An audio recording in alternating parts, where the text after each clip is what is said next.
Go inside the Crimson Tide with your hosts Rodney Orr and Gary Harris, keeping you informed on everything Alabama. And now, Tider Insider TV. Very proud of the way our team competed in the game. Guys really played hard, played with a lot of heart, great competitive spirit. But when you look at things, the devil is kind of in the details. And we'll break down those details right here on Tider Insider TV. Good evening, everyone. Alongside Rodney Orr from TiderInsider.com, I'm WVUA 23 Sports Director Gary Harris. Thanks for joining us on TI TV, presented each and every week by Buffalo Rock, bottlers of fine Pepsi-Cola products like Pepsi Max Zero Sugar Max Taste. It's getting cold. That is definitely refreshing. Well, Rodney, the good news for Alabama and its fans, the streak is over at 2. Alabama got the upper hand on Ole Miss on Saturday afternoon in a wild game in Oxford. The Crimson Tide trailed by as many as 21, led by as many as 18, but hung on and won by only 5, 48-43. Plenty to talk about regarding Saturday's game. And Rodney, I guess I'll start with what was your biggest takeaway from this monumental victory by Alabama? Well, first of all, I thought going into the game, Gary, and I may have said this last week on our TV show, I really thought one of the big keys for Alabama would be red zone defense, because Ole Miss came in that game 10 of 10 in the red zone, all 10 were touchdowns. And you look at what happened on Saturday. Ole Miss had 4 opportunities in the red zone. They scored on 3, but 2 of those were field goals. So that's really important to hold them to 2 field goals there. And then on the 4th opportunity in the red zone, it turned into 6 points for Alabama on the sack fumble returned by Jonathan Allen. So if you look at it, the Alabama defense won the red zone, and that was the difference in the game. You know, Alabama could not get out unscathed. They had a fumble when Hurts took that big hit and turned into a touchdown. But Alabama defense scores 2 touchdowns. You see one of them right there by Deron Payne on the forced fumble by Ryan Anderson. And, of course, the Jonathan Allen return. So, you know, I know Saban going in thought, well, we've got to protect the football. They weren't perfect in that regard, but as you said, the defense stepped up and forced Ole Miss into huge mistakes. Yeah, they did. You know, Chad Kelly had 2 turnovers that really, resulted into touchdowns. The strip by Ryan Anderson, of course, and then Deron Payne, and then the Jonathan Allen play later on. And I really thought Damien Harris here was outstanding, too, on this particular run, Gary. And, but overall, the defense, certainly, they made stops when they had to. Yeah, we're going to get to more on Harris in a moment. He was a big factor. All right, and I said this on my radio show on Tide 102.9 FM this week, that I know the players and coaches said all the right things last week. You expect that. New game, new season, focus one game at a time. But I think they felt the pressure out of that 2-game losing streak. I think it was real. I think they realized that they'd won an SEC title in back-to-back seasons and a national title, played in the playoff, but had not beaten Ole Miss. And I think it was a huge weight off their back. I really do. I felt a collective sigh of relief come out of Oxford, Mississippi, when that game was over, right? I thought it was a lot like the 2013 Texas A&M game when they went to College Station after they had lost to Johnny Manziel in that game here the year before.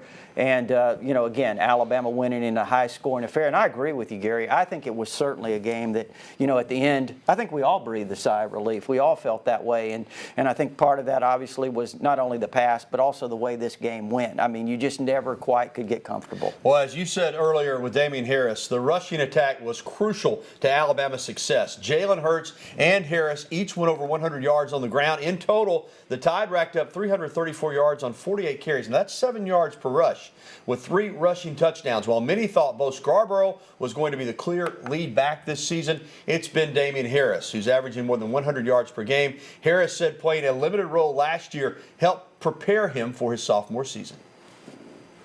I think learning from those guys last year, Derek and Kenyon, I think it really helped me a lot this year as far as seeing how the game needed to be played. I mean, everybody knows you have to run the ball, you have to block, you have to hold on to the ball, but there's so many little things that those guys taught me that I would have never even thought that I needed to know, and just try to make sure that I carry that with me every game, and just hope for the best. And now, Rod, more on Damien Harris. He certainly came out of the state of Kentucky with all the accolades, the Prep Player of the Year there, set records. But it was Kentucky. In high school football in Kentucky, not quite at the level that it is in Alabama, certainly in Georgia, Florida, Texas, some other states. So I think there was some skepticism surrounding him. Then last year, as he said, in a learning role, he flashed at times, but nothing that where you said, oh my gosh, this guy's going to be special. Then, as I said earlier, most people expected Bo Scarborough to win the job, but this kid's proving that it's no fluke that he rushed for all those yards in high school. He can really play. Yeah, he's stepped up big time, Gary. He's averaging close to 10 yards a pop. That's pretty phenomenal through 3 games. And, you know, he's had several long runs, 3 or 4 already. And certainly I thought at the end of the game, Gary, when Alabama needed to run clock, he showed toughness. He showed vision. He showed the ability to protect the football. He showed ability to get that yard when they needed it. And I think that's all crucial when you're trying to close out a game the way Alabama was, to have a running back that you can trust and depend on, like Damien Harris showed that he can be depended upon. I think that's really big. And I think he's only going to get better. All right, still to come on Tider Insider Television. We'll hear from Alabama's next opponent, the Golden Flashes of Kent State. And a week after giving him a you-know-what chewing, Nick Saban jumps to the defense of offensive coordinator Lane Kiffin. And coming up, we'll be welcoming your phone calls, emails, and tweets. The information's on the screen on how you can get in touch with us. Call 205-348-WVUA. That's 348-9882. There's the email address. We will be checking for that, TITV@WVUA23.com. Or you can send us a question or comment on Twitter using the hashtag TITV. We'll be right back with the show that takes you inside the Crimson Tide. Tider Insider TV will return after this break.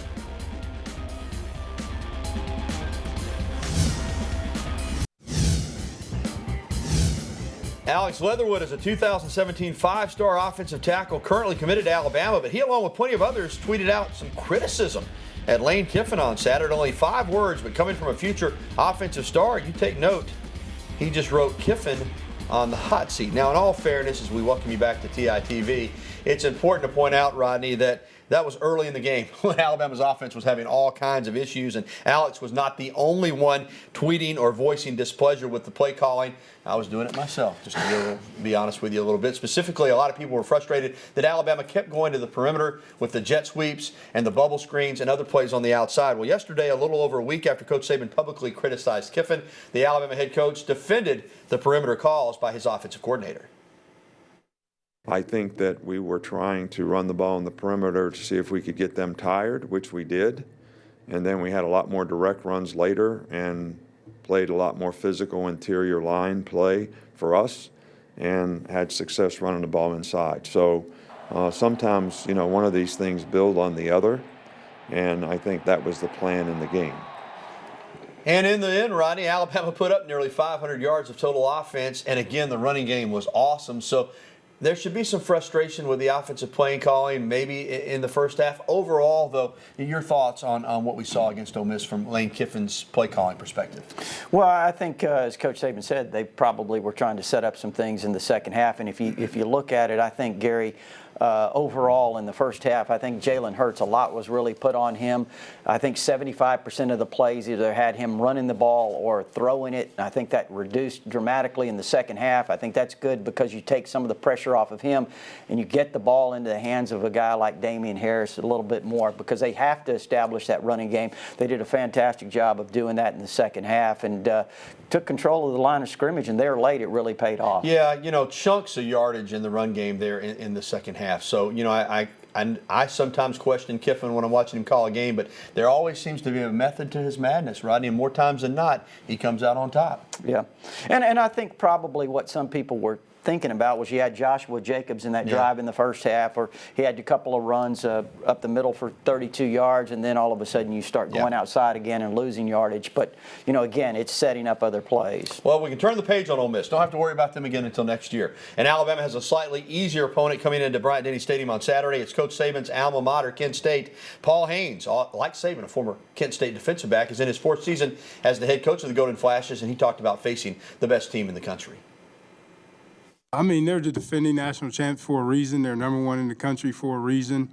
And like I said, when you have the culture, and that's what we're trying to get to is get the culture. When you have the culture of winning, it's a machine, and it keeps flowing and flowing and flowing. And, when you have guys that come into it and come into that culture, you know, when you want to be average, you get exposed, you know, a lot. So, you know, it's just one of those games, man, that you got to sit in there and put your best foot forward, see what happens.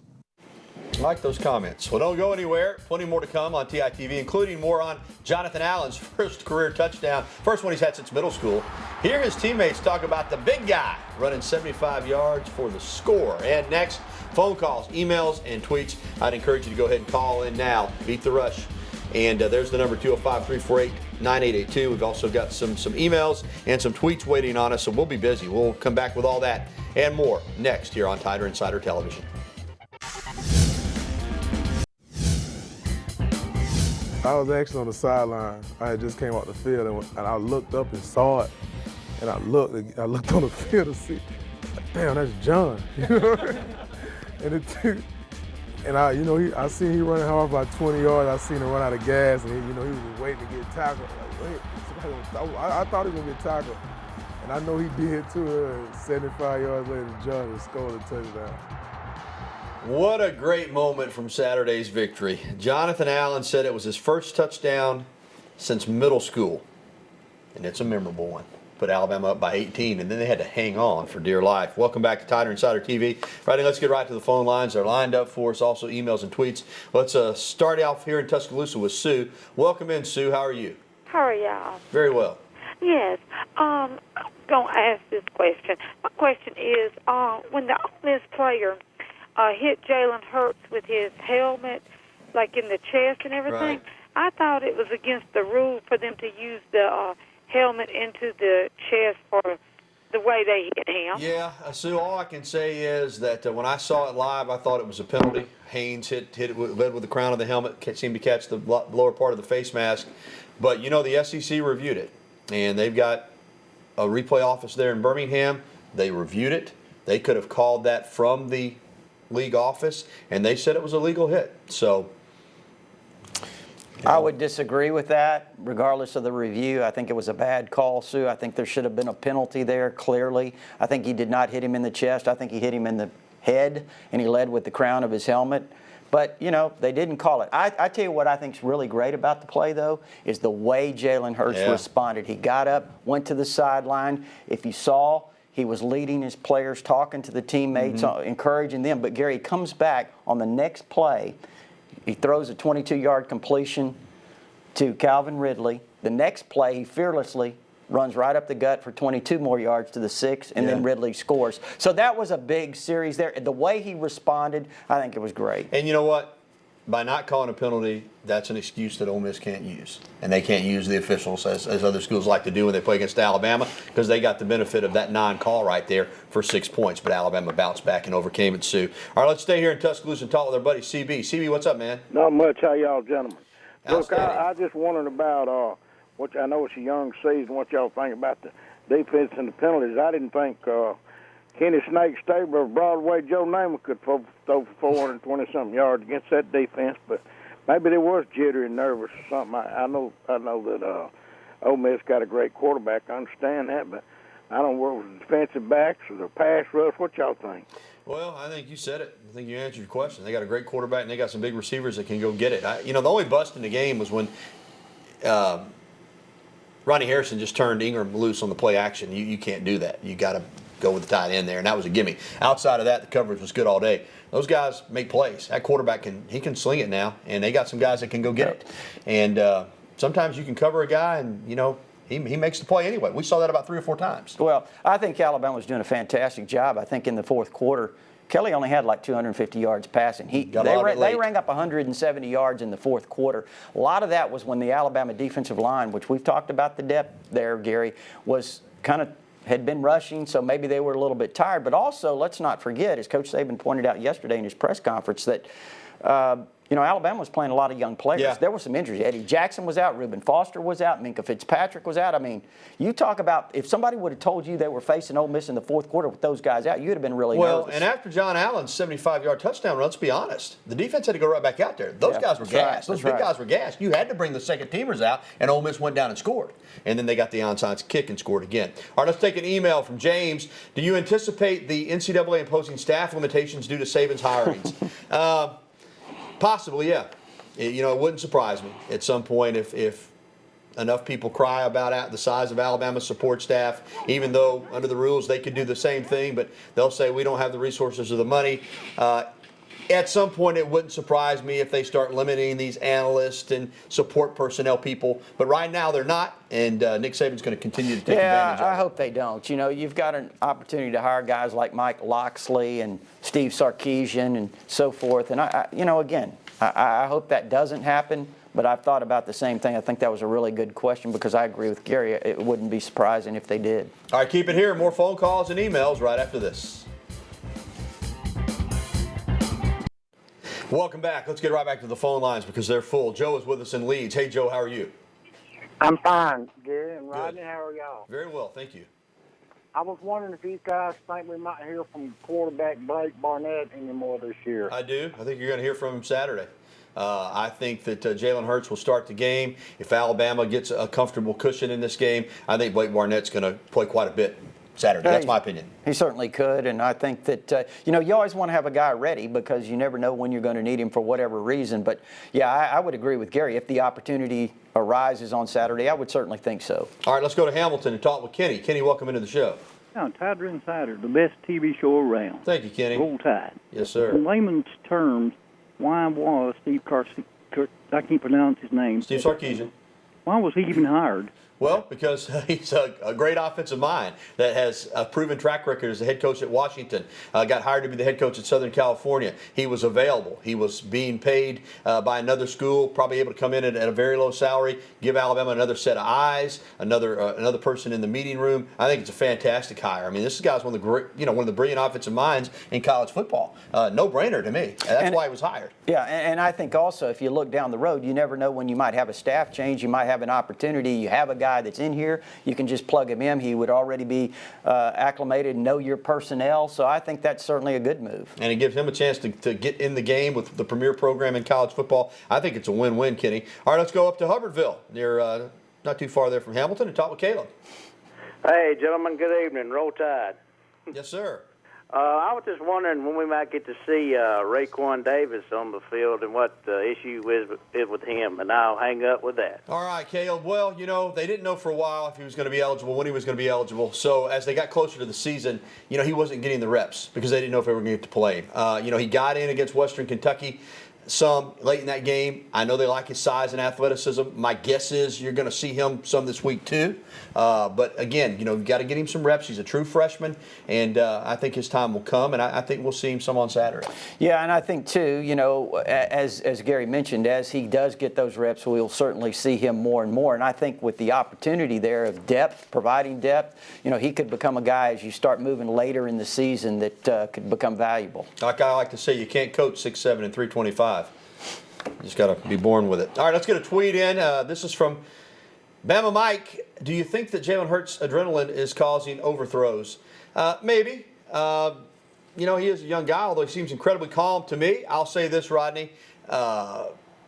I'm in awe of how he's performed straight out of high school. But he did, here's a throw he missed. At the same time, Hitchens maybe could have kept running a little bit. Early in the game, I think there's a possibility the adrenaline's pumping. He does seem to settle down as the game goes on. Well, and again, I think you pointed it out there. I'm not sure Hitchens continued on his route there. But, he's had some overthrows. He's had a few underthrows. But, he's completing close to 60% of his passes. And I know that some of those down the field throws he's not connected on. I think a lot of that's adjusting to the speed of the game. You remember last year, Jake Coker had a difficult time connecting on the long ball, Gary. Once he got the feel for what he was doing, he started hitting some really big throws down the stretch of the season. I think that's really what we're looking at here with Jalen Hurts. He's just got to get accustomed to the speed of the game and the timing of his deep throws. All right, thanks for all the phone calls, the emails, and the tweets. I know there's a lot of you we're going to have to leave hanging on the line, and sorry about that, but we've got to move on. We'll be back with our predictions. It's prediction time when we come back here on the program. Rodney and I will let you know what we think is going to happen in the game between Alabama and Kent State on a beautiful evening in Tuscaloosa from Bryant-Denny Stadium. We're back after this. Well, not one, not two, but 3 straight SEC Volleyball Player of the Week awards for Alabama's Crystal Rivers. That is phenomenal. It's the first time in Alabama history that one player has won 3 straight SEC Player of the Week accolades. In 3 wins at the Crimson White tournament in Tuscaloosa, she had 54 kills and posted 7 aces. Congratulations to Crystal. That's worth a roll tide right there. Well, Rodney, it's prediction time. I know we're both going to pick Alabama to win the game over Kent State. I guess the question is by how much? How do you see it playing out? Well, I think this game, Gary, is certainly a game where, Alabama's kind of a little bit banged up, obviously, from the Ole Miss game. It was really a physical game, and you certainly hope that, these guys, some of the injuries that they had in this game allows them an opportunity to heal up a little bit as we start moving down the stretch of the season. And, when you look at this game, obviously Alabama is my pick, 45-3. Well, I had picked it initially 45-0, and when you sent your pick in, I said, "Gosh, dog, if people are going to think we're getting in on this," so I said I got to change it. And then I thought about it, and I said, you know what? Nick Saban's got no interest in embarrassing his alma mater. He wants Alabama to play well. He wants them to play crisp. Unfortunately for Kent State, I can't see them scoring in this game unless there's a mistake by Alabama, which there could be, or late in the game they get a gimme touchdown. They're a team in the MAC that is not a upper tier team in the MAC. They're struggling. They've only won 10 games under this coach Paul Haynes now in his fourth season, 10-28 overall, 1-2 this year. So they're going to have problems, but I changed my score just a little bit so it wouldn't be too close to Rodney's. I'm going to go 38-0. I think Alabama gets the shutout here, but as I said, I don't think Saban has any interest in making his alma mater look bad. So that's how we see it. Our beautiful shirts, as always, provided by the Locker Room in downtown Tuscaloosa, home of the original Elephant Wear. Visit them downtown in person or shop online at locker-room.biz. They have a great line of menswear and ladies' wear as well. And I'm telling you what, they will treat you right down there at the Locker Room. So pay them a visit or shop online for game day. And it's Tuesday, the third Tuesday of the month. That means it's time to go to Buddy's Rib and Steak in Northport. We always get a good crowd out there. Come out and have dinner with us. Talk some Alabama football. We'll be out there in about 15 or 20 minutes. Dinner time at Buddy's Rib and Steak in Northport. That's going to do it for the program. A reminder, you can catch a replay tonight at 10:30 or at